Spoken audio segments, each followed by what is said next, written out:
Hey, you guys, it's your girl Nick, and I'm out here in the garden again. It's a beautiful, beautiful day.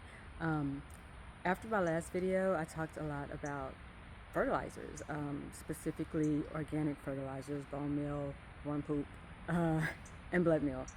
And so today I was coming out here to dump some compost, and I thought, hey, I should talk about the most cost effective, the most organic, cost effective, and natural fertilizer there is: compost. Composting was the very last frontier for me. I never thought I would do it, but this stuff is black gold for real. It's so great. I wanted to share this with you guys because a lot of people are like, composting is so complicated. You got to have the layers and the right amount of water and all the things. And that's partly true, but it doesn't have to be complicated. I compost literally everything. Let me show you what we're working with. So here we are at my compost bin. It's a tumbler because this is what works best for me and my family. And I put a little bit of everything in my tumbler. I did at one point have one of those big square numbers that sit on the ground, but I found that was really difficult to get into and actually turn the pile. I'm a lazy gardener. I don't want to have to do that. And actually getting the compost out was a big mess. It definitely took two of us to come out and do that. So we got rid of that. We got this tumbler. It cost me about $60 5 or so years ago. Can't remember exactly.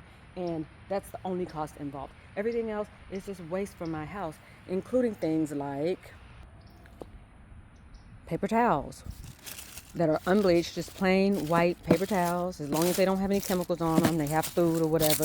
You can see my pile is kind of kooky right now because I dumped in a bunch of dried banana leaves. Or actually, these got frozen, and I just dumped them in, and they sat on top for the longest time. There wasn't enough tumbling that would make those things incorporate, and that was my fault. So today I came out here with my handy dandy little stirring stick and just kind of incorporated those in. Your compost does not have to be just eggshells and coffee and, of course, food scraps. I'm going to compost this little baby muffin that nobody ate and this brick of cornbread that I made way too much of. I was going to make dressing and completely forgot about it. Last and not least, I'm going to cut up the rest of this pineapple again that I forgot we had. The one tip that I will give is to make sure that you cut things up into manageable sizes. Think of your compost as a person who actually has to chew its food. You wouldn't want to chew this entire half of a pineapple, right? You wouldn't chew that. So I wouldn't just dump this entire half of a pineapple in there. It would take much longer to break down. Instead, I'm just going to go ahead and cut it like into little squares and then dump it in there.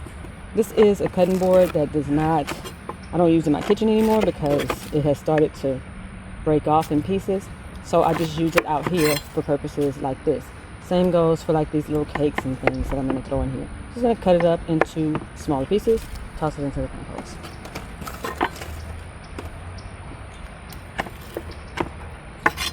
This cornbread is not too bad because it's very crumbly already. So I'm just going to chop it up very roughly, toss it in. That's all there is to it. In terms of the quote-unquote browns, whenever I get a delivery, I just take the cardboard. If it's small enough or I don't need it for anything else, I'll just rip that up and bring it out here and put it in the compost. They're putting brown paper now into the boxes.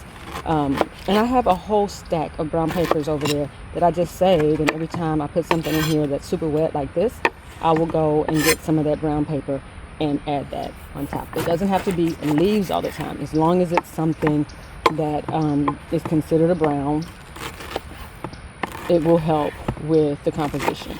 So I don't really measure what I do. I just kind of say, okay, well, I added some wets, I added my greens, let me add some browns, and I pretty much do it every time. A layer of greens, a layer of browns.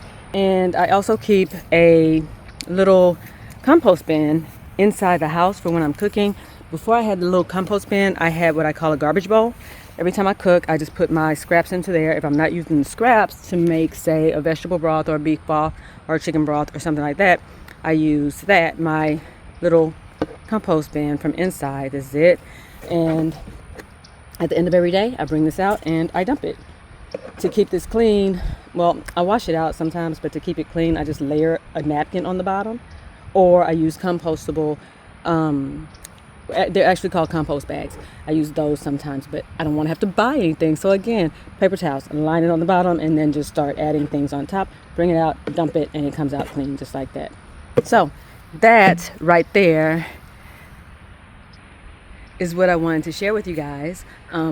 Composting, the final frontier in gardening, and it doesn't have to be hard, and certainly is not expensive. Now when that compost is done, it's going to be perfect for the garden. I will add it around really hungry plants first, and then if there's anything left over, I will add it, to whatever I need it to. Probably containers, because containers are harder to keep fertilized.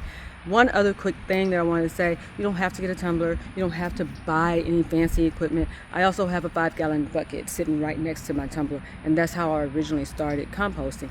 The bucket was maybe $3 at the time. The lid was like $2. I miss the days when they used to sell the bucket and the lid together, but gone are the days. So that makes it even more cost effective. You get a 5-gallon bucket. You sometimes can find them for free, but at the store you might pay $5-6 for a bucket and a lid.